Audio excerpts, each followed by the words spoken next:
Bonjour et bienvenue sur Isobourse. Vendredi 21 juin 2024, l'indice CAC 40 a terminé la semaine sur une hausse hebdomadaire de 1,67% à 7628 points, portant son gain à 1,13% depuis le début de l'année 2024.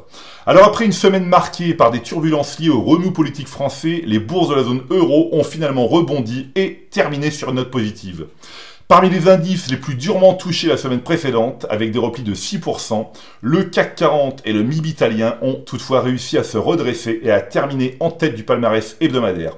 Il convient néanmoins de relativiser cette performance car les gains enregistrés restent en deçà des niveaux atteints il y a 2 semaines. L'indice boursier italien, le FTSE MIB, s'est classé premier du palmarès hebdomadaire cette semaine avec une progression de 1,97%. Cette hausse porte son gain cumulé depuis le début de l'année 2024 à près de 10%. L'indice évolue au sein d'une tendance haussière à moyen terme depuis le croisement haussier des cours de pression 5 et 20 mois survenu en janvier 2023. Si le resserrement récent des deux courbes incite à la prudence, il est encore prématuré d'envisager une inversion de tendance majeure. L'analyse de l'unité de temps hebdomadaire révèle clairement que l'indice italien est en phase de consolidation à court terme depuis la mi-avril 2024, marqué par le croisement baissier des cours de pression 5 et 20 semaines.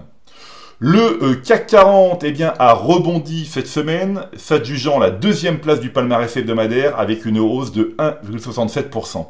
Alors cette progression efface partiellement les pertes de la semaine dernière et confirme la résilience de l'indice parisien. Il est toutefois important de noter que la configuration de croisement baissier des cours de pression 5 et 20 mois observée dans la chronique précédente demeure présente. Cette configuration met en garde contre un potentiel retournement baissier à moyen terme.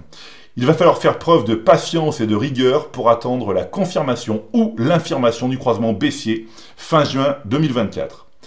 À l'instar de son homologue italien, le CAC 40 se trouve en phase de consolidation à court terme depuis mi-avril 2024, marqué par le croisement baissier des cours de pression 5 et 20 semaines.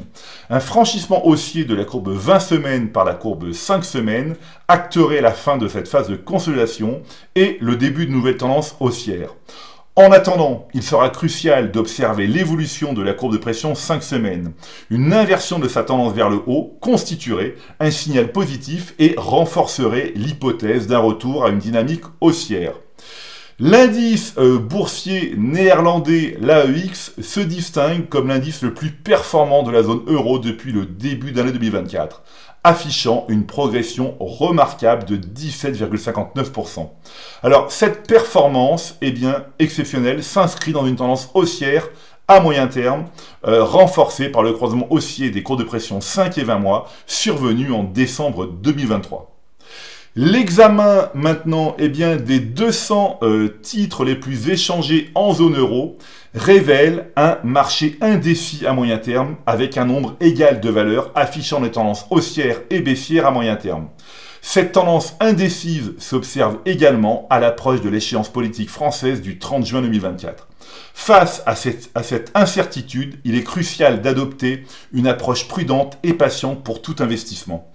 Indépendamment des conditions de marché, il est essentiel de maintenir une discipline rigoureuse dans la gestion des portefeuilles. Par conséquent, nous gardons dans notre portefeuille les valeurs dont la recommandation à moyen terme est positive, notamment les recommandations conservées et renforcées.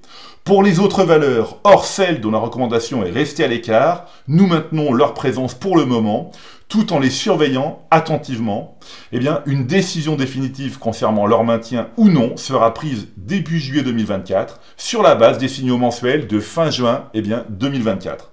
C'est maintenant à vous de faire le point de vos valeurs en portefeuille avec Isobourse. Je vous donne rendez-vous pour ma prochaine chronique et d'ici là, restez avec nous sur Isobourse.